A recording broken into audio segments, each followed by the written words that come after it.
Hello and welcome back to the video lecture on dipole moments in organic chemistry. আগের লেকচারের পার্টে আমরা dipole মোমেন্টের basic definitions, তার units, তার ভ্যারিয়েশনস ইন অর্গানিক মলিকিউলস এইসব নিয়ে আলোচনা করেছি এবং এখানে আমরা সেই আলোচনাটাকে সামনের দিকে নিয়ে যাব। Consider this two molecules, nitromethane and nitrobenzene. Both of them nitro group feature করে। একটার ক্ষেত্রে CH3 গ্রুপের সাথে আর একটার ক্ষেত্রে ফিনাইলের সাথে নাইট্রোজেনটার অ্যাটাচমেন্ট রয়েছে। এখানে মোস্ট ইলেকট্রোনেগেটিভ গ্রুপ হচ্ছে NO2, কার্বনের থেকে নাইট্রোজেনের ইলেকট্রোনেগেটিভিটি বেশি। নট অনলি দ্যাট, নাইট্রোজেনের মাথায় ফর্মাল পজিটিভ চার্জ রয়েছে, সো ইট ইজ এক্সপেক্টেড যে কার্বনের থেকে নাইট্রোজেনের দিকে ডাইপোল মোমেন্টটা কাজ করবে। The dipole moment of this two molecules are not same. এটার ডাইপোল মোমেন্ট 3.1 বাই ফিনাইল নাইট্রোবেনজিনের ক্ষেত্রে সেটা হচ্ছে 4.1 বাই। এই ডিফারেন্সটা কেন এসছে? Obviously one reason could be the difference in the hybridisation. This is sp3, this is sp2. sp2 carbon is more electronegative, sp3 carbon is less electronegative. But in that case, carbon এবং নাইট্রোজেনের মধ্যে sp3 carbon এবং নাইট্রোজেনের মধ্যে electronegativity difference বেশি হওয়ার কথা compare to sp2 কার্বনের সাথে নাইট্রোজেনের ইলেকট্রোনেগেটিভিটি ডিফারেন্সের রেসপেক্টে। এবং সেক্ষেত্রে প্রথম মলিকিউলটা নাইট্রোমিথেনের চার্জ সেপারেশন বেশি হওয়ার কথা, এখানে চার্জ সেপারেশন কম হওয়ার কথা, অতএব এখানে ডাইপোল মোমেন্ট কম হওয়ার কথা। Not only that, sp2 carbon more compact orbital ব্যবহার করে, তার ফলে এখানে বন্ড লেন্থ কম হওয়ার কথা, এখানে বন্ড লেন্থ বেশি হওয়ার কথা। এস ক্যারেক্টার কম আছে এখানে, যে হাইব্রিডটা ইউজ করছে sp3 ইউজ করছে, তাহলে এখানে ডিস্টেন্সটা একটু বেশি হওয়ার কথা। বন্ড মানে অরবিটাল যেহেতু একটু লেস কম্প্যাক্ট, একটু ছড়ানো অরবিটাল, তাহলে এখানে sp3 কার্বন আর নাইট্রোজেনের মধ্যে বন্ড লেন্থ sp2 কার্বন আর নাইট্রোজেনের মধ্যে বন্ড লেন্থের তুলনায় বড় হওয়ার কথা, তাহলে চার্জ সেপারেশনের ডিস্টেন্সটাও কিন্তু বড় হওয়ার কথা। তো তাই যদি হবে তাহলে ডাইপোল মোমেন্ট তো এই মলিকিউলটার E এবং D দুটো দিয়েই বড় হওয়ার কথা, কিন্তু আমরা তো উল্টো দেখছি। এর কারণ হচ্ছে আমরা যে সিম্পল ডাইপোল মোমেন্টকে জাস্ট একটা সিগমা বন্ডের থ্রু দিয়ে ইলেকট্রন ডিসপ্লেসমেন্ট বলে এতক্ষণ ধরছিলাম, যেটাকে আমরা সিগমা মোমেন্ট বলতে পারি, তার বাইরে নাইট্রোবেনজিনের ক্ষেত্রে আরেকটা ইম্পর্টেন্ট মোমেন্ট আছে, and that's called the pi moment. Pi moment হচ্ছে যখন আমরা এর রেজোনেন্স স্ট্রাকচারগুলো আঁকবো, by drawing away the electron density, by breaking the carbon double bond, that is pi bond of this benzene ring and delocalizing that electron onto the oxygen of the nitro group, তখন আমরা দেখতে পাবো যে রিংয়ের ভেতরে positive charge ঢুকেছে, অর্থাৎ আবার একটা সেকেন্ডারি চার্জ সেপারেশন হলো। এখানে already plus minus charge separation আছে। আমরা ডাইপোল মোমেন্ট দেখার সময় এই কার্বনটার সাথে এই নাইট্রোজেনের ইলেকট্রোনেগেটিভিটি ডিফারেন্স দিয়ে ডাইপোল মোমেন্টটা দেখছিলাম। But in addition to that, carbon carbon double bond ভেঙে আমরা রিংয়ের ভেতরে প্লাস চার্জ ঢোকাতে পারি, যেটা নাকি রেজোনেন্স স্ট্রাকচার আঁকলে বোঝা যায় যে সেই প্লাস চার্জটা লোকালাইজ নয়, সেটা ডিলোকালাইজড। এবং ইন দ্যাট কেস এমন একটা ক্যানোনিক্যাল আঁকা যায় যেখানে এই প্লাস এবং মাইনাসের মধ্যে ডিস্ট্যান্স ম্যাক্সিমাম। এই যে চার্জ সেপারেশনটা হলো, তাহলে এর জন্য একটা ডাইপোল মোমেন্ট থাকবে। এটাকে আমরা বলছি, in contrast to the sigma moment, এটাকে আমরা বলছি পাই মোমেন্ট, মিউ পাই। পাই বন্ড ভেঙে চার্জ সেপারেশন করার ফলে যে আমরা ডাইপোল মোমেন্টকে ডেভেলপ করতে দেখি, সেটাকে আমরা বলছি পাই মোমেন্ট। পাই বন্ড তো অ্যাকচুয়ালি ভাঙে না, এটা তো কোনো ঘটনা নয়, কিন্তু নাইট্রো গ্রুপ যে বেঞ্জিন রিংয়ের থেকে ইলেকট্রন টেনে নিচ্ছে এবং পাই ইলেকট্রন যে কিছুটা ডিলোকালাইজড নাইট্রোর ওপরে, সেটা তো ঘটনা। আমরা যেভাবে ডিসক্রাইব করছি সেটা হয়তো আমাদের ইমাজিনেশান হতে পারে, কারণ রেজোনেন্স আমাদের ইমাজিনেশান, সে তো কোনো ফেনোমেনন নয়। But it is an imagination to describe the delocalization of the pi electron from the ring to the nitro group. Therefore that is real, এবং তার ফলে একটা ডাইপোল মোমেন্ট ডেভেলপও করবে, এবং সেটাকে আমরা বলছি পাই মোমেন্ট। তো পাই মোমেন্টটা কোন দিকে থাকবে?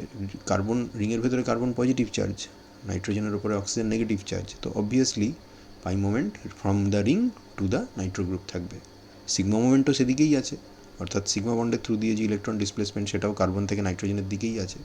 তাহলে এখানে মিউ সিগমা মিউ পাই একে অপরকে কিন্তু অগমেন্ট করছে, অ্যাসিস্ট করছে, তার ফলে এখানে ওভারঅল ডাইপোল মোমেন্ট অনেক বেড়ে যাবে। আর আমি যদি নাইট্রোমিথেনের ক্ষেত্রে দেখি, তো নাইট্রোমিথেনে এরকম কোনো পাই ইলেকট্রন এদিকে নেই, তার ফলে পাই মোমেন্টের আসার কোনো প্রশ্নই ওঠে না। এবং সেক্ষেত্রে এখানে পাই মোমেন্ট বলে কিছু নেই, এখানে যা আছে সেটা হচ্ছে সিগমা মোমেন্ট। এখানে আছে সিগমা মোমেন্ট প্লাস পাই মোমেন্ট, যেটা যোগফল হিসেবে আমরা 4.1 ডিভাই দেখতে পাচ্ছি, আর এখানে এটা 3.1 ডিভাই, কারণ এটা শুধুমাত্র সিগমা মোমেন্ট। তাহলে কোনো একটা মাইনাস আর গ্রুপের, বা যদি উল্টোটা হয়, যদি প্লাস আর গ্রুপের কথা ভাবো, তাহলে তাদের আবার একটা পাই ইলেকট্রনকে ইনভলভ করে চার্জ সেপারেশনের গল্প চলে আসে। এবং সেক্ষেত্রে তোমাকে যখন তুমি রেজোনেন্স স্ট্রাকচারগুলি আঁকবে, তখন সেটা রেজোনেন্স স্ট্রাকচার কী করে আঁকতে হয় সেগুলো আমরা শিখেছি। অতএব সেই রেজোনেন্স স্ট্রাকচারের নিয়ম মেনে যখন রেজোনেন্সের নিয়ম মেনে যখন রেজোনেন্স স্ট্রাকচারগুলো তুমি আঁকবে, তখন সেই রেজোনেন্স স্ট্রাকচার থেকে তোমাকে পাই মোমেন্টের ধারণাটা করতে হবে। যেমন ধরা যাক আমরা যদি ফেনলের কথা ভাবি, ফেনল, অ্যানিলিন, এদের ক্ষেত্রে অক্সিজেন, নাইট্রোজেন সব মোট ইলেকট্রোনেগেটিভ কার্বনের তুলনায়, কিন্তু ডাইপোল মোমেন্ট দেখা যাচ্ছে যখন সে বেঞ্জিন রিংয়ের মধ্যে আছে, বেঞ্জিন রিংয়ের সঙ্গে অ্যাটাচড হয়ে আছে, তখন অক্সিজেন থেকে কার্বনের দিকে ডাইপোল মোমেন্ট যাচ্ছে, যেটা কিন্তু সিগমা মোমেন্টের কমপ্লিটলি অপোজিট ডিরেকশান। কারণ সিগমা মোমেন্ট থাকা উচিত ফ্রম কার্বন টু হেটারোঅ্যাটম, এক্ষেত্রেও তাই। এদেরটা উল্টো হচ্ছে। তার কারণ কি? কারণ হচ্ছে অক্সিজেন, নাইট্রোজেন, এখানে ফেনল, NH2, এদের প্রত্যেকের হেটারোঅ্যাটমের মাথায় একটা করে লোন পেয়ার আছে, এবং লোন পেয়ার আমরা ডিলোকালাইজ করতে পারি from the heteroatom to the ring. নাইট্রোর ক্ষেত্রে যেরকম রিংয়ের ভেতরে প্লাস চার্জ ঢুকছে, এদের ক্ষেত্রে আমরা যদি লোন পেয়ারকে ডিলোকালাইজ করি, তাহলে খেয়াল করে দেখো রিংয়ের ভেতরে কিন্তু ইনফ্যাক্ট নেগেটিভ চার্জ ঢুকবে, অর্থাৎ হেটারোঅ্যাটমটার মাথায় ফর্মাল পজিটিভ চার্জ আসবে এবং রিংয়ের ভেতর নেগেটিভ চার্জ ঢুকবে। অর্থাৎ ডাইপোল মোমেন্ট এদের প্লাস আর এফেক্টের জন্য ডাইপোল মোমেন্টের ডিরেকশনই ঘুরে গেছে নাইট্রো বেঞ্জিনের রেসপেক্টে, from oxygen to the ring হয়ে গেছে। এদের মাইনাস আই এফেক্ট আছে, কিন্তু মাইনাস আই এফেক্টের তুলনায় প্লাস আর এফেক্ট এখানে অনেক বেশি স্ট্রং, এবং তার ফলে ওভারঅল এই OH আর NH2 যখন তারা ফিনাইল রিংয়ের সঙ্গে জুড়ে আছে, তখন তারা ইলেকট্রন ডোনার হিসেবে কাজ করছে, এবং ডাইপোল মোমেন্টের ডিরেকশন নাইট্রো বেঞ্জিনের উল্টো হচ্ছে। নাইট্রো বেঞ্জিনে নাইট্রো আছে যার মাইনাস আই এবং মাইনাস আর এফেক্ট আছে, তার ফলে তার মিউ সিগমা এবং মিউ পাই দুটো একই দিকে কাজ করে, এবং দুটোই রিং থেকে নাইট্রোর দিকে ডাইপোল মোমেন্টকে আসতে বা সেই দিকে অ্যালাইন্ড হতে হেল্প করে। কাজেই এখানে আমরা দুটো মোমেন্টকে একই দিকে কাজ করতে দেখছি। অ্যানিলিন এবং ফেনলের ক্ষেত্রে কিন্তু সিগমা মোমেন্ট যেদিকে কাজ করছে সেটা হচ্ছে from ring to the heteroatom, আর পাই মোমেন্ট উল্টো দিকে কাজ করছে, সেটা হচ্ছে from heteroatom to the ring. এবং পাই মোমেন্ট বেশি শক্তিশালী হওয়ার জন্য পাই মোমেন্টটা ডমিনেট করছে, এবং ওভারঅল ডাইপোল মোমেন্টের ডিরেকশন আমরা দেখছি from heteroatom to the ring. The question is যে যদি আমি এই দুজনকে এই OH, NH2 এদের রেসপেক্টে প্যারাপোজিশনে একটা নাইট্রো গ্রুপকে রাখি, তো নাইট্রোবেঞ্জিনের ডাইপোল মোমেন্ট জানা আছে, তার ডিরেকশান জানা আছে, ফেনলের ডাইপোল মোমেন্ট জানা আছে, তার ডিরেকশান জানা আছে, অ্যানিলিনের ক্ষেত্রেও জানা আছে। তো OH NO2 4 নাইট্রোফেনল বা NH2 NO2 4 Nitro aniline, OH এর জন্য ডাইপোল মোমেন্ট এদিকে, নাইট্রোর জন্য ডাইপোল মোমেন্ট এদিকে, তাহলে ভেক্টর সাম করলেই বেরিয়ে যাবে যে এদের ডাইপোল মোমেন্ট কত হবে, ক্যালকুলেট আমরা করতে পারি। NH2-র জন্য তাই, এটাও এদিকে, এটাও এদিকে। এখানে কিন্তু আমরা ওভারঅল ডাইপোল মোমেন্টের কথা বলছি, আমরা কিন্তু এখানে কোনো সিগমা মোমেন্ট পাই মোমেন্ট নিয়ে আর এখন আলোচনা করছি না। এর মধ্যেই সিগমা মোমেন্ট পাই মোমেন্ট আছে, এর মধ্যে সিগমা মোমেন্ট পাই মোমেন্ট আছে। তো ক্যালকুলেটেড ডাইপোল মোমেন্ট হচ্ছে 4.34 ডিভাই, আর এর ক্যালকুলেটেড ডাইপোল মোমেন্ট হচ্ছে 5.48 ডিভাই। ইন্ডিভিজুয়াল ডাইপোল মোমেন্ট ডেটাগুলো যদি তোমাকে দেওয়া থাকে, তাহলে তুমি এটা ক্যালকুলেট করে বার করতে পারো। বাট অ্যাকচুয়ালি ডাইপোল মোমেন্ট কিন্তু দেখা যাচ্ছে ক্যালকুলেটেড ভ্যালুগুলোর থেকে অনেকটা করে বেশি, 4.34-এর জায়গায় 5-এর ওপরে, 5.5-এর জায়গায় 6.2-র কাছে। এটা কেন হলো? এটা হলো এই জন্য যে এখানে একটা এই ধরনের মলিকুলে যেখানে একটা ডোনার গ্রুপ আর একটা অ্যাকসেপ্টার গ্রুপ এমনভাবে আছে যাতে অ্যাকসেপ্টারের প্রেজেন্সে ডোনারের ডোনেশন ক্যাপাসিটি বেড়ে গেছে, আবার ডোনারের প্রেজেন্সে অ্যাকসেপ্টারের অ্যাকসেপ্টেন্স ক্যাপাসিটি বেড়ে গেছে। ইলেকট্রন অ্যাকসেপ্টেন্স এবং ডোনেশনের কথা হচ্ছে এখানে। যদি তুমি ফেনল দেখো, তো ফেনলের ক্ষেত্রে এই পজিশনে কেবল হাইড্রোজেন আছে, আর যদি তুমি নাইট্রোকে দেখো, তো এখানে যদি এটা নাইট্রো রাখো, 4 নাইট্রো ফেনল নাও, তাহলে হাইড্রোজেনের জায়গায় নাইট্রো আছে। হাইড্রোজেন যতটা ইলেকট্রন টানতে পারে, নাইট্রো তার থেকে অনেক গুণ বেশি ইলেকট্রন টানতে পারে, এবং সেটা রেজোনেন্স স্ট্রাকচার আঁকলেই বোঝা যায় যে অক্সিজেনের উপর থেকে যখন তুমি ইলেকট্রনকে রিংয়ের ভেতর ঢোকাচ্ছ, ফেনলের ক্ষেত্রে সেটা রিংয়ের মধ্যেই ঘুরে বেড়াতে থাকে, কিন্তু নাইট্রোফেনলের ক্ষেত্রে সেটা কিন্তু নাইট্রোর ওপর অব্দি ডিলোকালাইজড হয়ে যায়, অর্থাৎ অনেকটা জায়গা জুড়ে ডিলোকালাইজেশন হলো। চার্জ সেপারেশন অনেকখানি বেশি জায়গা জুড়ে হলো, এবং চার্জ সেপারেশন ফেনলের তুলনায় আরও বেশি এফেক্টিভ হলো। কারণ যদি শুধুমাত্র ফেনল নাও, তাহলে এইখানটায় মাইনাস চার্জটা আটকে থাকবে, সেখানে তাকে স্টেবিলাইজ করার মতো কেউ নেই।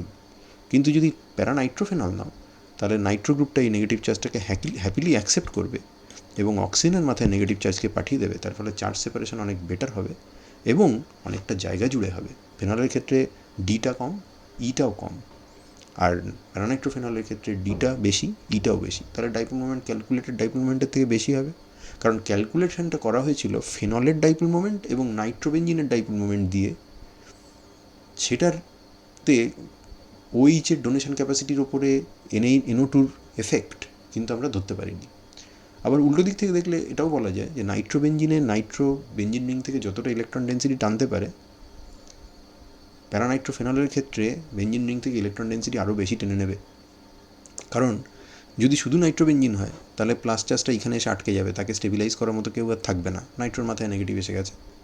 কিন্তু যদি নাইট্রোফেনল নাও, তাহলে এই যে প্লাস চার্জটা এখানে এসছে, এখানে যদি এটা ওইচ থাকে, তাহলে সে কিন্তু তার লোন পেয়ারটা দিয়ে একে স্টেবিলাইজ করতে পারে। তার ফলে আবার সেই একই গল্প, চার্জ সেপারেশন বেটার এবং over the distance which the charge is separated that is also greater. তাহলে মিউটা বেশি হবে, ইটা বেশি, ডিটা বেশি, তাহলে মিউটা তো বেশি হবে। এবং এটা তোমার নাইট্রোঅ্যানিলিনের জন্য, প্যারানাইট্রোঅ্যানিলিনের জন্য একই গল্প। তার মানে সোজা কথা হচ্ছে, presence of the donor group like OH or NH2 that encourages the electron accepting power of nitro, which is the acceptor, and presence of the acceptor, that is the nitro, that encourages the donation capacity of OH and NH2. তার ফলে ডিটা বেশি হচ্ছে, ইটা বেশি হচ্ছে। Simple calculation, যেটা নাকি phenol, aniline এবং নাইট্রোবেঞ্জিনের dipole moment থেকে ক্যালকুলেট করা হয়েছিল, তার তুলনায় এখানে বেশি হবে। ক্যালকুলেশনের তুলনায় রিয়েল ডাইপোল মোমেন্ট অনেক বেশি হবে, এবং এটাকে আমরা বলতে পারি একটা পুশ পুল এফেক্ট। OH পুশ করছে ইলেকট্রন, নাইট্রো পুল করছে, তার মানে দুজনে যেহেতু প্যারা পজিশানে আছে, NH2 পুশ করছে ইলেকট্রন, নাইট্রো পুল করছে, দুজনে যেহেতু প্যারা পজিশানে আছে, তাহলে একের প্রেজেন্সে অন্যের ডোনেশন তথা অ্যাকসেপ্টেন্স ক্যাপাসিটি বেড়ে গেছে, এবং তার ফলে যতটুকুনি চার্জ সেপারেশন অ্যানিলিন কিংবা ফেনল কিংবা নাইট্রোবেঞ্জিনে দেখা গেছিলো, তার তুলনায় অনেক বেশি চার্জ সেপারেশন এবং অনেকটা বেশি জায়গা জুড়ে চার্জ সেপারেশন আমরা এই মলিকুলগুলোর জন্য দেখব। And that is why the calculated dipole moment value will be lower than the observe value. Conjugation যত বাড়বে, চার্জ সেপারেশন যত বাড়বে, তত তোমার ডাইপোল মোমেন্ট বাড়বে। বিউটারাইলডিহাইড, অবভিয়াসলি এখানে স্ট্রং ডাইপোলটা হচ্ছে কার্বনিল, এবং কার্বনিলের সিগমা মোমেন্ট, পাই মোমেন্ট দুটোই আছে। পাই মোমেন্ট কোন দিকে আছে কী করে বুঝবো? সিম্পল রেজোনেন্স স্ট্রাকচারটা আঁকো। রেজোনেন্স স্ট্রাকচার আঁকলে ইলেকট্রোনেগেটিভিটির কনসেপ্ট অনুযায়ী তুমি জানো যে অক্সিজেনের মাথায় নেগেটিভ, কার্বনের মাথায় প্লাস চার্জ দিতে হবে। যদি উল্টো রেজোনেন্স স্ট্রাকচার আঁকো, অর্থাৎ অক্সিজেন প্লাস, কার্বনের মাথায় মাইনাস, তাহলে তার কন্ট্রিবিউশন নেগলিজেবল, এবং ওই ধরনের রেজোনেন্স স্ট্রাকচারদেরকে আমরা নেগলেক্ট করি। তাহলে আমরা এটাকে রিজনেবল একটা রেজোনেন্স স্ট্রাকচার বলে ভাবতে পারি। এখানে চার্জ সেপারেশন হয়েছে, মিউ সিগমা অবভিয়াসলি কার্বন থেকে অক্সিজেনের দিকে, মিউ পাইও কার্বন থেকে অক্সিজেনের দিকে, কারণ রেজোনেন্স স্ট্রাকচারে চার্জ সেপারেশন হয়েছে যখন, তখন কার্বনের মাথায় প্লাস, অক্সিজেনের মাথায় minus. But if you take এই জায়গাটা যদি দুটো হাইড্রোজেনকে বাদ দিয়ে একটা ডাবল বন্ড দিয়ে দাও, বিউট-2-ইনাল, একটা aldehyde, alpha beta unsaturated aldehyde, যেটা বেসিক্যালি অ্যাসিটালডিহাইডের অ্যাসিড অ্যালডল কন্ডেনসেশন করলে যেটা আসে, প্রোটন অ্যালডিহাইড। এটার ই জিওমেট্রি আছে এখানে, কারণ এখানে হাইড্রোজেনটা এদিকে আছে এবং এখানে হাইড্রোজেনটা এদিকে আছে। Okay, so that's not important, at least not here. তো এই সিস্টেমের জন্য কী হবে, এর মিউ সিগমা এইদিকে, মিউ পাই যখন আঁকবো তখন অবভিয়াসলি এরকম একটা স্ট্রাকচার পাবো যেখানে ডাবল বন্ডটা এইখানে পড়ে থাকবে, এখানে একটা ডাবল বন্ড আছে। But you can delocalize this double bond here, and then the plus charge goes from, this is the alpha carbon, this is the beta carbon, so it is from the alpha carbon it goes to the beta carbon। তার মানে charge separation কিন্তু larger ডিস্টেন্সে হয়েছে, এবং এখানে যে plus চার্জটা এসছে সেটাকে স্টেবিলাইজ করার জন্য, এখানে যে প্লাস চার্জটা আসবে সেখানে সেটাকে স্টেবিলাইজ করার জন্য একটা অ্যালাইলিক কনজুগেশন আমি এখানে অফার করতে পারি, যেটা এই কম্পাউন্ডে অর্ডিনারি অ্যালডিহাইডটাই নেই। তার মানে এখানে চার্জ সেপারেশন ইটা বেশি, কারণ প্লাস চার্জকে স্টেবিলাইজ করা যাচ্ছে। ডিটাও বেশি, কারণ আলফা কার্বনে আর প্লাস চার্জটা আটকে থাকছে না, সেটা বিটা কার্বন অবধি চলে যেতে পারছে। আলফা কার্বনে, কার্বনিল কার্বনে প্লাস চার্জটা আটকে থাকছে না, সেটা বিটা কার্বন অবধি চলে যেতে পারছে। So that's good. তার ফলে এই কম্পাউন্ডের ডাইপোল মোমেন্ট বেশি হওয়ার কথা, ই বেশি, ডি বেশি, দেখো বেশি আছে। সায়ানাইড, আইসোসায়ানাইড, সায়ানাইডের ডাইপোল মোমেন্ট আইসোসায়ানাইডের থেকে বেশি, এবং কোনো কম্পাউন্ডের ডাইপোল মোমেন্ট যদি বেশি হয়, আমরা বলেছি সেটা মোর পোলার হয়, এবং মোর পোলার হলে তাদের ইন্টারমলিকুলার ফোর্স অফ অ্যাট্রাকশনটা জেনারেলি বেশি হয় ডাইপোল ইন্টারাকশনের জন্য, এবং তার ফলে আইসোসায়ানাইডরা সায়ানাইডের তুলনায়, আইসোমেরিক সায়ানাইডদের তুলনায় তাদের বয়লিং পয়েন্ট কম হয়। যেমন আর ইজিক্যাল টু যদি মিথাইল হয় তাহলে এটা 82 ডিগ্রি সেন্টিগ্রেড বয়লিং পয়েন্ট, এটা মাত্র 60। আর ইজিক্যাল টু ইথাইল হলে লার্জার মলিকুলার ওয়েটের জন্য বয়লিং পয়েন্ট বেড়েছে 97, কিন্তু ট্রেন্ডটা একই আছে, অর্থাৎ সায়ানাইডের তুলনায় আইসোসায়ানাইডের বয়লিং পয়েন্ট কিন্তু কম, এটা 97, এটা 77, and that is Y isocyanides are lower boiling liquids and therefore they are volatile, which is the basis of the carbylamine test, which is used for the detection of primary amines. Primary অ্যামিনের ডিটেকশনের জন্য যে carbylamine test করা হয় chloroform KOH দিয়ে primary অ্যামিনের সঙ্গে reaction করে এই ধরনের কার্বিলামিন তৈরি করে, তার একটা ফাউল স্মেল পাওয়া যায়। যদিও কম্পাউন্ডটা খুব টক্সিক বলে এই টেস্ট এখন আর করা হয় না, কিন্তু এককালে প্রচুর করা হতো। তার বেসিস হচ্ছে লো বয়লিং পয়েন্ট অফ দি আইসোসায়ানাইডস। তো প্রশ্নটা হলো কেন সায়ানাইডের তুলনায় আইসোসায়ানাইডের বয়লিং ডাইপোল কম কেন? তার কারণ হচ্ছে কার্বন থেকে নাইট্রোজেনের দিকে মিউ সিগমা, তো তুমি বুঝতেই পারছো ফ্রম কার্বন টু নাইট্রোজেন থাকবে, এটা সবসময়ই থাকবে, মিউ সিগমা এদিকেই থাকবে কার্বন থেকে নাইট্রোজেনের দিকে। অ্যাটলিস্ট কার্বন এবং নাইট্রোজেনের মধ্যে আমরা কোথাও কোনো চার্জ সেপারেশন বা ইত্যাদি কিছু দেখতে পাচ্ছি না। নাইট্রোজেন মোর ইলেকট্রোনেগেটিভ, তাহলে ঠিকই আছে। এবার যদি এর রেজোনেন্স স্ট্রাকচার আঁকো তাহলে ডেফিনেটলি ইলেকট্রোনেগেটিভিটি কনসেপ্ট অনুযায়ী নাইট্রোজেনকে নেগেটিভ, কার্বনকে পজিটিভ করতে হবে। আর মিউ সিগমা মিউ পাইটাও ওদিকেই থাকবে। পাই বন্ড শিফট করিয়ে চার্জ সেপারেশন করিয়ে যে ডাইপোল মোমেন্ট আমরা রিয়েলাইজ করছি সেটা মিউ পাই, তাহলে মিউ সিগমা মিউ পাই তারা একই দিকে আছে, তাহলে অগমেন্ট করছে এবং তাদের ডাইপোল মোমেন্ট ঠিকই আছে, বেশি হওয়ার কথা। অন দি আদার হ্যান্ড তুমি যদি আইসোসায়ানাইডকে দেখো তো আইসোসায়ানাইডের এই স্ট্রাকচারটা হচ্ছে মানে যেটা মেজর কন্ট্রিবিউটার, সেই স্ট্রাকচারটা হচ্ছে এইটা, octet is filled for every one, but carbon is negative, নাইট্রোজেনের মাথায় plus. If carbon is negative আর নাইট্রোজেনের মাথায় প্লাস আছে, দেন ইলেকট্রোনেগেটিভিটি নাইট্রোজেনের থেকে বেশি হলেও dipole moment the mu sigma should be from nitrogen to the carbon, because nitrogen carries a formal positive charge and carbon carries a formal negative charge. আর এরপর যদি তুমি একে এর আরেকটা রেজোনেন্স স্ট্রাকচার আঁকো যেখানে কার্বনের অক্টেট লুজ হয়ে যাবে, কারণ because you are breaking one of the pi bonds to neutralize the positive charge here, and this becomes a carbene like carbon. 6টা ইলেকট্রন আছে, নিউট্রাল কার্বন, কিন্তু 6টা ইলেকট্রন আছে, অক্টেট ফিল আপ হয়নি। তাহলে পাই বন্ড শিফট করিয়ে দেওয়ার পর এবার দেখো নাইট্রোজেন আর কার্বনের মধ্যে নাইট্রোজেন মোড ইলেকট্রোনেগেটিভ, কার্বনের মাথায় কিন্তু নেগেটিভ, নাইট্রোজেনের মাথায় কিন্তু কোনো পজিটিভ চার্জ নেই, তাহলে এবার মিউ পাইটা উল্টো দিকে গেল, from carbon to the ring, এই from carbon to the nitrogen, আর এখানে from nitrogen to the carbon. Therefore mu sigma mu pi দুটো একে অপরকে অপোজ করছে এখানে, and in that case overall moment will be lower. এখানে overall moment will be higher, mu sigma mu pi একই দিকে আছে, এখানে মিউ সিগমা মিউ পাই উল্টো দিকে আছে, so overall moment will be lower, and that is why the boiling points of the isomeric isocyanides are lower than the isomeric cyanides, because isocyanides have lower dipole moment, therefore they are lower, their polarity is lower. Polarity যত লো হবে, dipole moment যত কম হবে, তত ডাইপোলার attraction between two molecules সেটা কম হবে, এবং intermolecular attraction কম হলে liquid phase থেকে ভেপার ফেজে যেতে কম এনার্জি লাগবে, কম টেম্পারেচারেই চলে যাবে, অর্থাৎ বয়লিং পয়েন্টটা লো হবে। This one is tropylium bromide, cycloheptatrienol bromide, and we are comparing that with 5-bromocyclohept-1-ene. Dipole moment of A is expected to be greater than that of B. Why? Because এর যদি তুমি ionise করো তাহলে যে কার্বোক্যাটায়নটা পাবে that is tropylium ion, cycloheptatrienol ion, and that's aromatic, 7-membered ring, monocyclic, fully conjugated, planar with 2 6 pi electron, এখানে কোনো electron নেই, pi electron নেই। So 6 pi electrons, 4n plus 2, n is equal to 1, and therefore this ionization is very facile, very favorable, and the molecule has significant ionic character, এবং সেটা আমরা আগেও দেখেছি অ্যারোম্যাটিসিটি পড়ার সময় যে সেটা পোলার সলভেন্টে সলভেটেড হয়, এর আয়নিক ব্রোমাইডের মতো বিহেভ করে, এর মধ্যে সিলভার নাইট্রেট দিলে সিলভার ব্রোমাইডের প্রেসিপিটেট পড়ে, ইত্যাদি ইত্যাদি। কাজে এর একটা সিগনিফিক্যান্ট আয়নিক এবং চার্জ সেপারেটেড ফর্মের কন্ট্রিবিউশন রয়েছে, and that is why the dipole moment should be higher. আর অন দি আদার হ্যান্ড তুমি যদি এটাকে আয়োনাইজ করো তাহলে এখানে তুমি কোনো স্পেশাল স্টেবিলিটি পাচ্ছ না, অ্যাটলিস্ট অ্যালাইলিক কনজুগেশনও নেই, অ্যারোম্যাটিসিটির কোনো প্রশ্নই উঠছে না। ইন দ্যাট কেস এর এই ধরনের আয়নিক ক্যারেক্টার অনেক কম থাকবে, ডাইপোল মোমেন্ট অনেক কম হবে, কারণ চার্জ সেপারেশন অনেক কম আছে। ওকে, এরপরে যে মলিকুলটা সেটা হচ্ছে ট্রপন। আমরা এখানে সাইক্লোহেপ্টাট্রাইনাইল ক্যাটায়নের একটা কনসেপ্ট দেখেছি, সাইক্লোহেপ্টাট্রাইনাইল ব্রোমাইড বা ট্রপাইলিয়াম ব্রোমাইডের, এটা যদি এটা কিটোন ফর্মে নাও তাহলে সেটা হচ্ছে ট্রপন। এবার ট্রপনের ডাইপোল মোমেন্ট যথেষ্ট বেশি 4.2, সেটা হওয়ারই কথা। তার কারণ হচ্ছে যে সেখানে তুমি সিগনিফিক্যান্ট চার্জ সেপারেশন পাবে। কার্বনিলের নিজস্ব পোলারাইজেশনের জন্য এখানে অক্সিজেনের মাথায় নেগেটিভ গেল, and that means you have a aromatic 7-membered ring tropylium ion here, so the charge separation is very encouraged, and therefore this molecule has a significant dipole moment. এর mu sigma এদিকে কাজ করছে, mu পাইও এদিকে কাজ করছে, তো দুটো একই দিকে কাজ করছে, তো ঠিকই আছে, কোনো অসুবিধা নেই। এর সাথে যদি তুমি এর স্যাচুরেটেড মানে রিংয়ের ভেতরে স্যাচুরেটেড অ্যানালগটাকে কম্পেয়ার করো, তাহলে সাইক্লোহেপ্টানন হবে। সাইক্লোহেপ্টাননের ক্ষেত্রে চার্জ সেপারেশন ডেফিনেটলি এর মতো এতটা হবে না।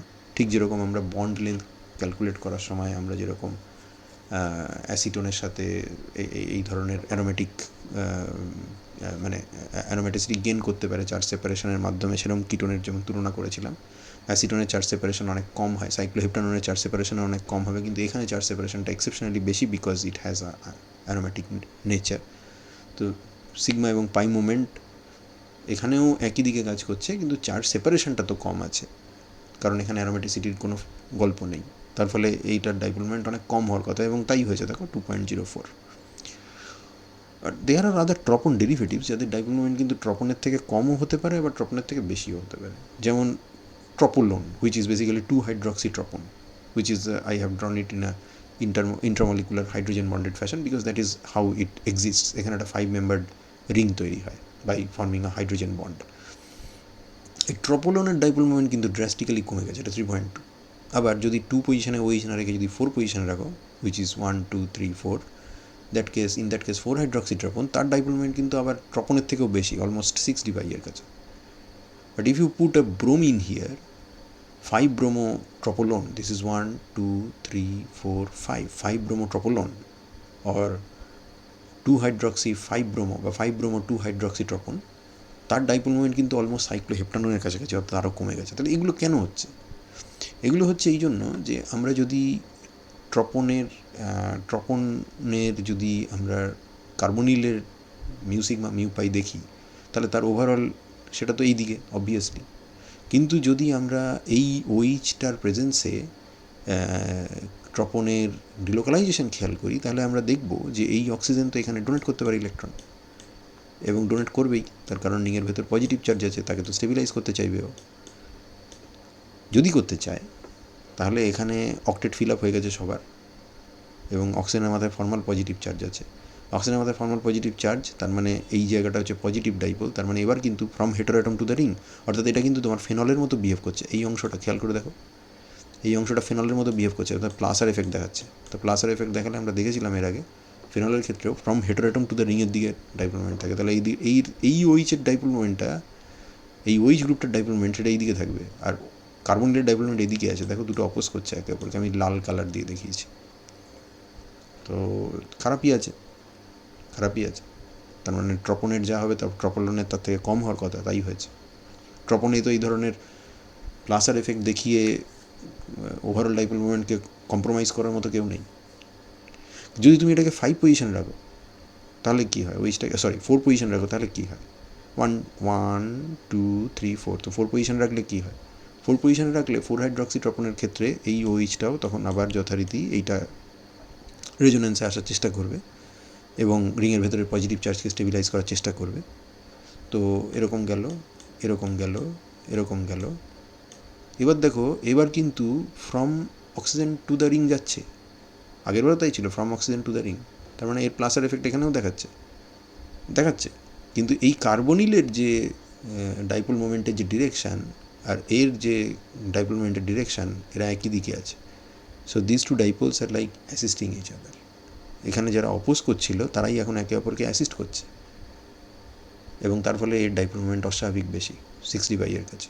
What about the 5-bromo derivative, 2-hydroxy 5-bromo, 2-hydroxy মানে এই ডাইপোল মোমেন্ট একে অপরকে অপোজ করছে। কার্বন ব্রোমিনের মধ্যে ব্রোমিন মোর ইলেকট্রোনেগেটিভ, তাহলে এখানে সিগমা মোমেন্টই থাকবে। পাই মোমেন্ট তুমি বলতে পারো যে ব্রোমিনের লোন পেয়ার আছে, অর্থাৎ পাই মোমেন্টটা থাকার কথা, কিন্তু কার্বনের সাথে ব্রোমিনের অরবিটাল সাইজ একদমই ম্যাচ করে না, তার ফলে আমরা এখানে পাই মোমেন্টকে খুব একটা ধরবো না। So this basically it's a sigma moment which operates in this direction. তাহলে দুটো ডাইপোল মোমেন্ট আছে, যেটা একটা এদিকে একটা এদিকে, আর একটা ডাইপোল মোমেন্ট আছে যেটা ডমিন্যান্ট ডাইপোল মোমেন্ট কার্বনিলের জন্য, সেটা এই দিকে। তাহলে overall dipole moment from ring to the carbonyl, অক্সিজেনই থাকবে কিন্তু কম্প্রোমাইজড হয়ে যাবে। ট্রপনের ক্ষেত্রে যতটা পাওয়া গেছিলো তার তুলনায় অনেক কম হবে এবং সেটা অলমোস্ট সাইক্লোহেপ্টানের মতো হয়ে যাচ্ছে। Next up is an isomer of naphthalene. Naphthalene হচ্ছে এই কম্পাউন্ডটা, এখানে 10টা কার্বন আছে এবং 1 2 3 4 5 6 7 8 8টা হাইড্রোজেন আছে। This one here is called azulene, যেটা আমরা অ্যারোম্যাটিসিটি পড়ার সময়ও দেখেছি। অ্যাজুলিনের একটা ডেফিনিট ডাইপোল মোমেন্ট আছে, 1 7-membered ring is fused with 1 5-membered ring.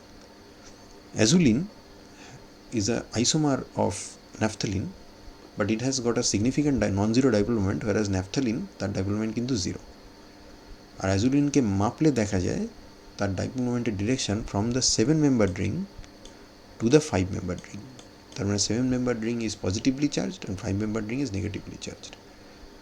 Valence bond থিওরিতে রেজোন্যান্স কনসেপ্ট ইনভোক করে আমরা দেখাতে পারি যে এইভাবে ইলেকট্রন এর চার্জ সেপারেশন হচ্ছে, যাতে 5-membered রিংটা ইলেকট্রন রিচ হয়ে যায় আর 7-membered রিংটা ইলেকট্রন ডেফিসিয়েন্ট হয়ে যায়। অ্যারোম্যাটিসিটি থেকে আমরা জানি যে এই চার্জ সেপারেশনটা ফেভারেবল, কারণ এটা একটা tropylium ion, 7-membered ring, monocyclic, conjugated planar with 6 pi electrons.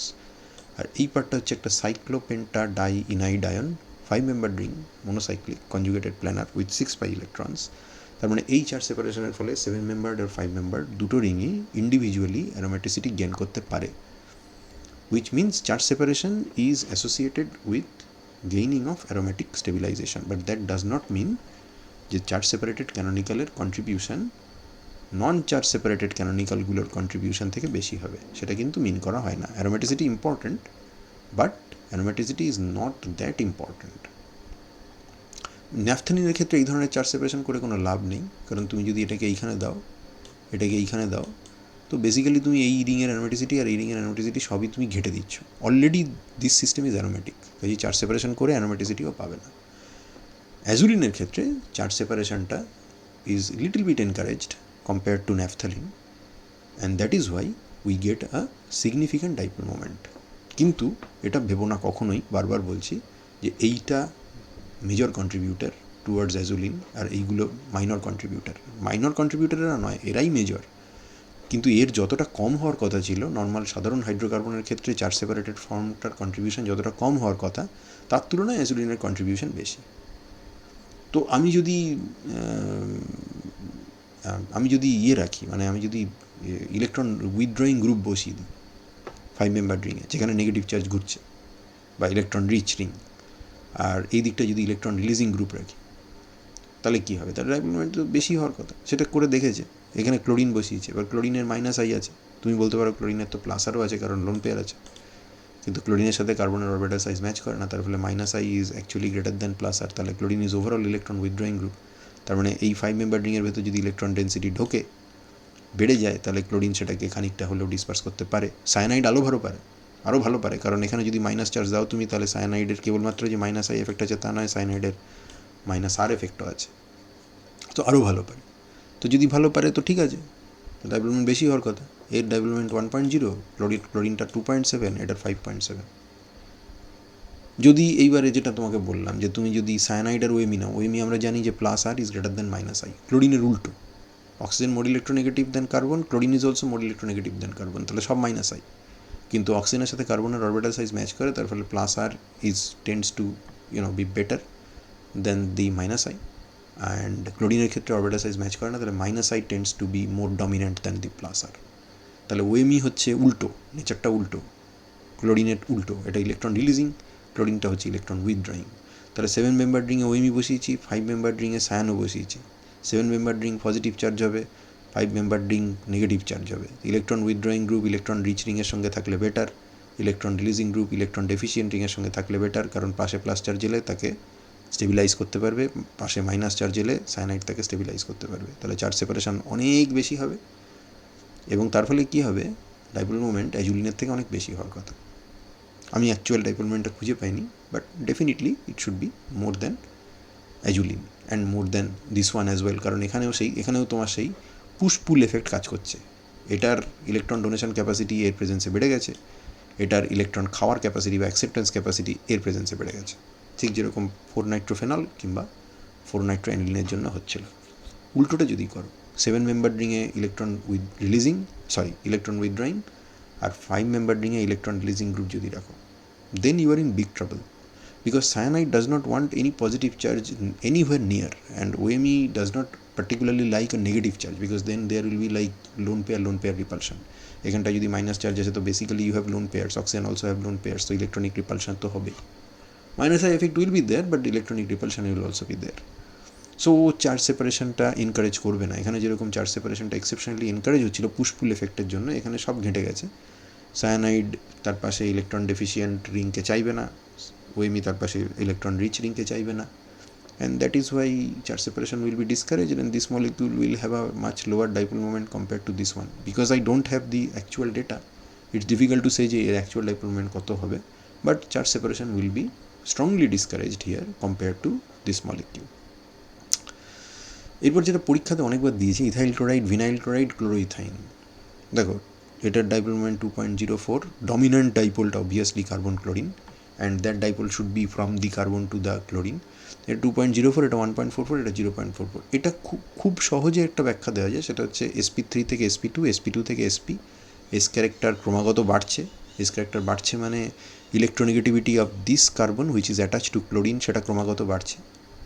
যদি বাড়ে তাহলে difference of electronegativity between the carbon and the chlorine which is attach to that carbon, অর্থাৎ ডেল্টা খাই ইলেকট্রোনেগেটিভিটি ডিফারেন্স, সেটা এইখান থেকে এইখানে ক্রমাগত কমছে।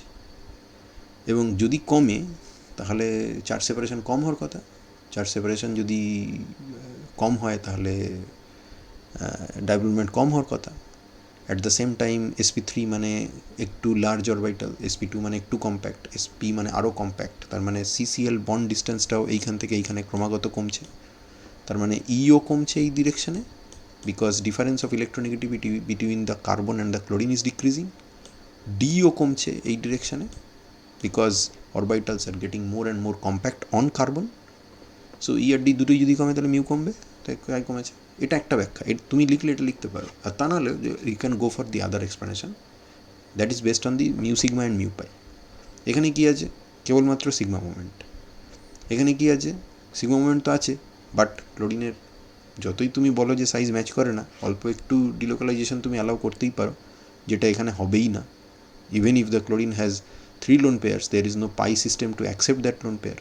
তো এখানে তুমি একটুখানি ডিলোকালাইজেশন করতে পারো। যদি করো তাহলে এখানে একটা মিউ পাই আসবে, এবং মিউ পাইটা ক্লোরিন থেকে কার্বনের দিকে থাকবে। So that's basically opposing the mu sigma. তার মানে এই জায়গাটাতে কেবল মিউ সিগমা আছে, এখানে কেবলমাত্র মিউ সিগমা নেই, এখানে একটা অপোজিং মিউ পাই আছে। তো ডাইপোল মোমেন্ট একটু কমে যাওয়ার কথা। আবার অ্যাট দ্য সেম টাইম যদি তুমি এই সিস্টেমটা দেখো, তো এখানে মিউ সিগমা দিকে আছে, sp কার্বনের ইলেকট্রন উইথড্রয়িং ক্যাপাসিটি বেশি, তার ফলে ক্লোরিন থেকে সেই ইলেকট্রন আরও বেশি করে টানার চেষ্টা করবে। তার ফলে মিউ সি পাই তো থাকবে, এবং মিউ পাইটা প্রবাবলি এখানকার মিউ পাইয়ের থেকে স্ট্রঙ্গার মিউ পাই হবে।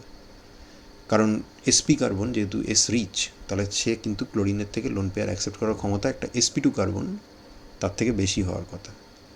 এবং এখানে দুটো পি অরবিটাল আছে। এই কার্বনটা sp হাইব্রিডাইজ, মানে এখানে একটা যদি এরম থাকে তাহলে আরেকটা পি অরবিটাল এরম আছে। এই ক্লোরিনের ওপরে যে অরবিটালগুলো আছে, তার মানে সেটা দুটো পি অরবিটাল থেকে নট সাইমালটেনিয়াসলি বিকজ, বাট দুটো পি অরবিটাল থেকে ইলেকট্রন ডোনেশন করতে পারে। So that's kind of more favourable than এই ক্লোরিনের থেকে ডিলোকালাইজ হওয়ার তুলনায়। But more importantly I would say যে এখানে sp carbon is more electronegative, therefore it's a better electron withdrawer than sp2 carbon from any electron giver, any electron donor. তো তার ফলে এই জায়গাটাতে মিউ পাইটা প্রবাবলি স্ট্রঙ্গার হবে। মিউ পাই যদি stronger হয় তাহলে ডাইপোল মোমেন্ট ওভারঅল কমে যাওয়ার কথা। তার মানে কেবল যে তুমি এই sp3 sp2 sp এইসব গল্প দিয়ে এটা বুঝিয়ে গেছো যে এখানকার মিউ সিগমাটা সবথেকে স্ট্রং, এখানকার মিউ সিগমাটা সবথেকে উইক। তার মধ্যে আবার এখানে মিউ পাই আছে, যেটা ভিনাইল ক্লোরাইডের ক্ষেত্রে বেশ অনেকটা, আর ক্লোরোইথাইনের ক্ষেত্রে সেটা সিগনিফিক্যান্টলি হায়ার। তাহলে মিউ সিগমা ক্রমাগত ফল করছে, আবার অপোজিং মিউ পাই ক্রমাগত রাইজ করছে, তাহলে ওভারঅল ডাইপোল মোমেন্ট তো কম্প্রোমাইজড হওয়ার কথা এবং ডাইপোল মোমেন্ট কমে গেছে। এটা পরীক্ষাতে আসে, তুমি এটা দিয়ে ব্যাখ্যা দিতে পারো, তুমি এটা দিয়েও ব্যাখ্যা দিতে পারো, বা যদি দুটো মিশিয়ে লিখতে পারো তাহলে খুব ভালো হয়, কিন্তু দেন ইন দ্যাট কেস উত্তরটা অনেক বড় হয়ে যাবে। ফাইনালি আমরা যেটা পড়বো সেটা হচ্ছে steric inhibition and how it can affect the dipole moment. We know the case of nitrobenzene. Nitrobenzene is a minus I effect group. Minus I effect মানে mu sigma will be from the ring carbon to the nitrogen. Mu pi due to minus R effect will be also from the ring carbon to the nitrogen. তো তার পাশের যে সিস্টেমটা, সেখানে আমরা Nitro গ্রুপকে intact রেখে 4টে মিথাইলকে বসিয়েছি, কিন্তু এই 4টে মিথাইলকে যদি তুমি নাইট্রোকে ইগনোর করো তাহলে 4টে মিথাইল কিন্তু ঠিক সেন্ট্রোসিমেট্রিক হয়ে বসেছে।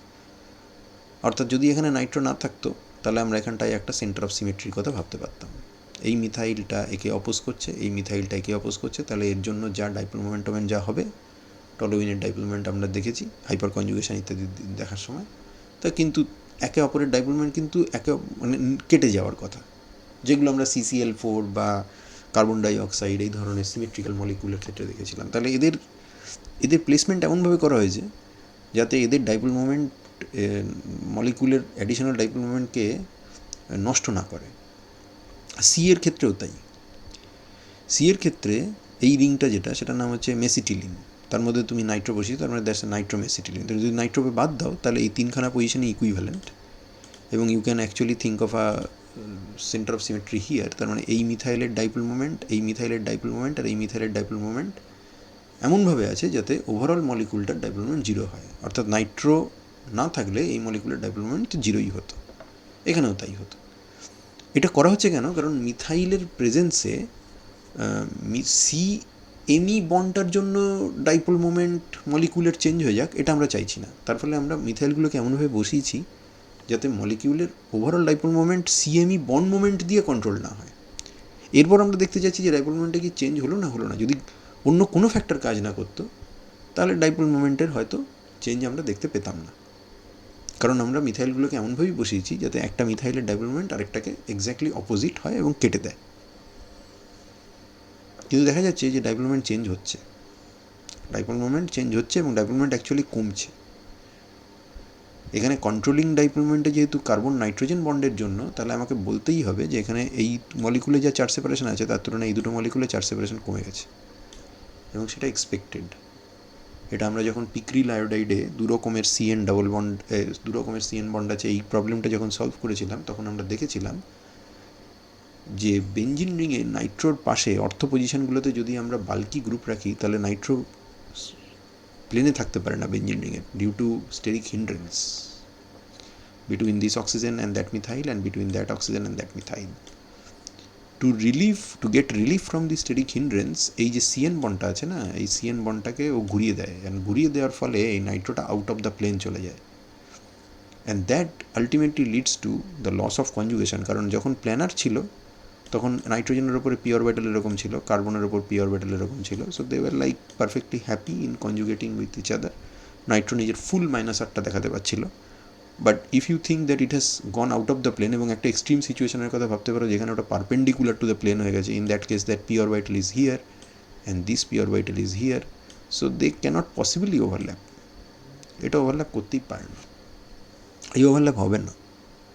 P orbitals and carbon and nitrogen they are no longer parallel, and therefore there is no effective overlap. As a result you lose conjugation. এখন কতটা কনজুগেশন লুজ করব? যত আউট অফ প্লেন হবে তত লুজ করব। যদি 5 ডিগ্রি আউট অফ প্লেন থাকে তাহলে খানিকটা লস হবে, 10 ডিগ্রি আউট অফ প্লেন থাকলে আরও খানিকটা লস হবে, যদি একদম পারপেন্ডিকুলার হয়ে যায় 90 ডিগ্রি হয়ে যায় তো there is no conjugation, maximum loss. সেটা ডিপেন্ড করছে তুমি যে অ্যালকিল গ্রুপ দিয়েছো তার ইয়ের ওপরে, তার বাল্কের ওপরে। দেখে বোঝাই যাচ্ছে যে এখানে সব মিথাইল আছে, তো যথেষ্ট বাল্কি, এবং সেই জন্য সিগনিফিক্যান্ট অ্যামাউন্ট অফ প্ল্যানারিটি লস হয়েছে, কনজুগেশন লস হয়েছে, এবং ডাইপোল মোমেন্ট খানিক কমেছে। সো এই যে রেজোনেন্সটা আমরা নাইট্রোবেঞ্জিনের জন্য অনায়াসে এঁকে দিতে পারছি, সেই রেজোনেন্সটা আমরা এখানে অত চট করে আঁকতে পারবো না। এবং এক্ষেত্রে মিউ সিগমার কিন্তু কোনো ক্ষতি হচ্ছে না, কারণ মিউ সিগমাটা বেসিক্যালি এই সিগমা বন্ডের থ্রু দিয়ে অপারেট করে। নাইট্রো প্লেনে আছে বেঞ্জিন রিংয়ের নাকি প্লেনের থেকে বাইরে বেরিয়ে গেছে, it doesn't really matter, it's the -I effect, it operates always. But whether the minus R effect operates, that depends upon whether nitro is in the plane of the benzene ring or not. If it is not in the benzene ring's plane, then planarity is lost, orbitals cannot overlap, and therefore its minus R effect is not operating. So এখানে যা ক্ষতি হচ্ছে, steric inhibition যা হচ্ছে, সেটা mu সিগমার জন্য হচ্ছে না, মানে মিউ সিগমার ক্ষেত্রে সেটা ম্যানিফেস্টেশন নয়, আমরা যেটা দেখছি যে মিউ পাইটা নষ্ট হয়ে যাচ্ছে। স্টেরিক ডিমান্ড যদি বাড়িয়ে দাও তাহলে আরও খারাপ অবস্থা হবে। খুব সিম্পল, 4-নাইট্রোঅ্যানিলিন আমরা দেখেছি ডাইপোল মোমেন্ট হচ্ছে 6.33 by in benzene.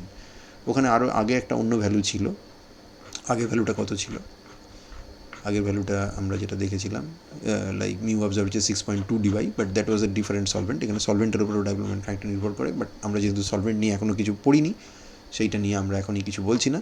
In benzene the dipole moment is actually 6.33 debye for this derivative, যেখানে আবার 4টে মিথাইল গ্রুপকে ঠিকঠাক মতো সেন্ট্রোসিমেট্রিকভাবে বসানো হয়েছে যাতে সিএমই বন্ড মুভমেন্টগুলো একে মলিকুলার ডাইপোল মোমেন্টকে এফেক্ট না করে।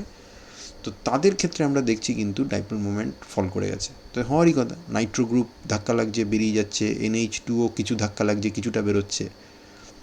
তো এটা 6.33 থেকে 4.98 নেমেছে। এটার নাম হচ্ছে 2356 টেট্রামিথাইল 4-নাইট্রোঅ্যানিলিন, মানে প্যারেন্ট কম্পাউন্ড হচ্ছে অ্যানিলিন, 4 নম্বর পজিশনে নাইট্রো আছে, আর 2, 3, 5 আর 6 চারখানা মিথাইল আছে, সেই জন্য বলছে 2356 টেট্রামিথাইল 4-নাইট্রোঅ্যানিলিন।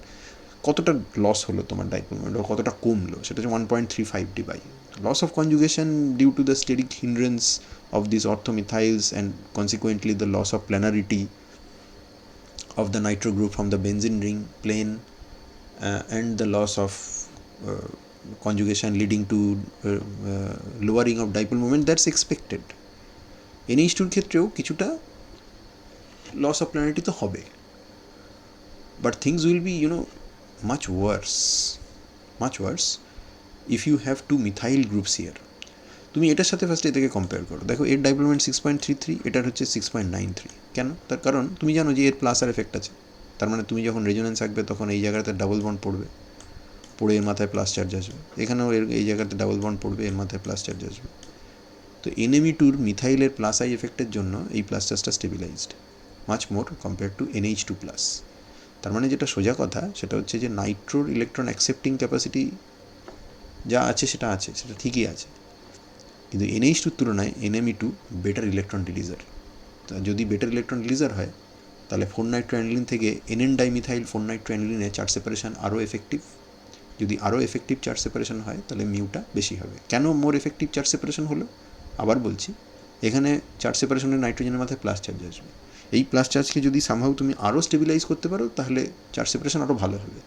হাইড্রোজেন থাকলে যতটা স্টেবিলাইজড হয় এই প্লাস চার্জ, মিথাইল থাকলে আরও বেশি হবে, কারণ মিথাইলগুলো হচ্ছে সবই প্লাস আই এক্সার্টিং গ্রুপ। ফলে পাশে যদি একটা চার্জড নাইট্রোজেন প্লাস চলে আসে তাহলে ওরা মন দিয়ে ইলেকট্রন ডোনেট করে এবং সিস্টেমটাকে স্টেবিলাইজ করে দেয়। So that's good. NN dimethyl 4-nitroaniline, তার dipole moment 6.93 debye compare to that of 4-nitroaniline, even better. এখানেও পুশপুল এফেক্ট কাজ করছে, এখানেও পুশপুল এফেক্ট কাজ করছে, but the electron donor is better here compare to here. But this time if you are doing a substitution on the 2, 3, 5 and 6 positions so that you have hexamethyl, কারণ already দুটো methyl ছিল নাইট্রোজেনের উপরে, NN, এই নাইট্রোজেনের উপরে দুটো আছে তাই দুবার লেখা হলো NN 2, 3, 5, 6 হেক্সামিথাইল 4-নাইট্রোঅ্যানিলিন, তার ডাইপোল মোমেন্ট হয়ে গেছে 4.11 ডিবাই। আগে এখান থেকে যে ড্রপটা হয়েছিল সেই ড্রপটা ছিল 1.35 ডিবাইয়ের, আর এখানে যে ড্রপটা হয়েছে সেই ড্রপটা ওর ডাবলেরও বেশি, 1.3, 2.6 হচ্ছে তার ডাবল, এটা 2.82 ডিবাই। কেন? তার কারণ হচ্ছে NH2-র যা সাইজ তার তুলনায় NME2 সাইজ অনেক বেশি। নাইট্রোর যা ধাক্কা লেগে আউট অফ প্ল্যান হচ্ছে সেটা তো এখানেও হচ্ছে, সেটা এখানেও হচ্ছে। আমরা যদি ধরেও নিই যে নাইট্রো ইকুয়াল অ্যামাউন্টে আউট অফ প্লেন চলে যাচ্ছে, তাহলে নাইট্রোর যে মাইনাস আর এফেক্ট সেটা কম্প্রোমাইজড হচ্ছে দুটোতেই ইকুয়ালি। NH2-র যে প্লাস আর এফেক্ট আর NME2-র যে প্লাস আর এফেক্ট, তাদের কম্প্রোমাইজ কিন্তু একরকম হচ্ছে না। প্রথমত NME2-র প্লাস আর এফেক্ট বেশি, কারণ আমরা বললাম নাইট্রোজেনের মাথায় প্লাস চার্জ দিলে মিথাইল দুটো তাকে স্টেবিলাইজ করতে পারে। আবার NME2-র বাল্কও বেশি, তাহলে যদি বাল্ক বেশি হয় তাহলে এই অর্থোমিথাইলগুলোর সাথে NH2-র যতটা ক্রাউডিং হবে তার তুলনায় বেশি ক্রাউডিং এখানে হবে। তার ফলে এই NME2 গ্রুপ এই NH2 যতটা আউট অফ প্লেন গেছে তার থেকে বেশি আউট অফ প্লেন যাবে, তার ফলে কনজুগেশনের লস। অনেক বেশি হবে। অর্থাৎ যখন স্টেরিক ক্রাউডিং ছিল না তখন খুব ভালো কনজুগেশন ছিল, আর যখন স্টেরিক ক্রাউডিং এসেছে তখন দারুণ খারাপ কনজুগেশন হয়েছে।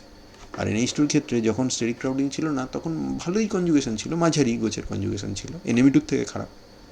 আর যখন স্টেরিক ক্রাউডিং এসেছে তখন কনজুগেশন লস হয়েছে, কিন্তু অতটাও লস হয়নি। তার মানে এখানে NME2 গ্রুপটা মিথাইলের সাথে ধাক্কা লেগে অনেক বেশি আউট অফ প্লেন চলে গেছে, and that is why dipole moment, charge separation সাংঘাতিকভাবে ক্ষতিগ্রস্ত হয়েছে। কারণ nitro out of the plane, NME2ও আউট অফ দ্য প্লেন। এখানে nitro out of the plane, but NH2 is more or less somehow is in the plane or slightly out of the plane. এর এখানে তো পুরোটাই out of the plane হয়ে গেছে। So you can think of this in this way, যে এর plus আর effect শুরুতে খারাপ ছিল compare to NME2, but compromise যখন হয়েছে, স্টেরিক ক্রাউডিং যখন হয়েছে তখন অতটাও লস হয়নি। আর এ শুরু করেছিল দারুণভাবে, কিন্তু যখন স্টেরিক ক্রাউডিং শুরু হয়ে গেছে তখন এ হাল ছেড়ে দিয়েছে একদম। তার ফলে এর চার্জ সেপারেশন অনেকটা কম্প্রোমাইজড হয়েছে, and that is why it's dipole moment has dropped further. So যত তুমি বাল্কি গ্রুপ রাখবে না, যেমন NH2 থেকে NME2 বাল্কি গ্রুপ, তত তোমার স্টেরিক ডিমান্ড যত বাড়বে গ্রুপের, তত স্টেরিক হিন্ড্রেন্সটা ম্যাটার করবে। এবং সেই স্টেরিক হিন্ড্রেন্সের জন্য যদি রেজোন্যান্স ক্ষতিগ্রস্ত হয়, কনজুগেশন নষ্ট হয়, ওভারল্যাপ খারাপ হয়, তার জন্য যে ফিজিক্যাল প্রপার্টিগুলো ম্যানিফেস্টেড থাকে, যেমন ডাইপোল মোমেন্ট ইত্যাদি, সেগুলোতে দেখা যায়, আরও বেশি বেশি করে দেখা যায়। যেমন আমরা এখানে দেখলাম যে 4-নাইট্রোঅ্যানিলিন থেকে 2,3,5,6 টেট্রামিথাইল 4-নাইট্রোঅ্যানিলিনে যাওয়ার সময় ডাইপোল মোমেন্ট যতটা কমেছে, NN ডাইমিথাইল 4-নাইট্রোঅ্যানিলিনে থেকে NN2,3,5,6 হেক্সামিথাইল 4-নাইট্রোঅ্যানিলিনে গেলে ডাইপোল মোমেন্ট আর অনেক বেশি কমেছে। That is because steric factor is much more important in this set compared to that set. Nitro being common, it is the steric demand of the NME2 group versus the steric demand of the NH2 group, which is responsible for this difference in result. So this much for our dipole moment discussion. This concludes this part. I thank you for your patience, and I will be seeing you in the next one.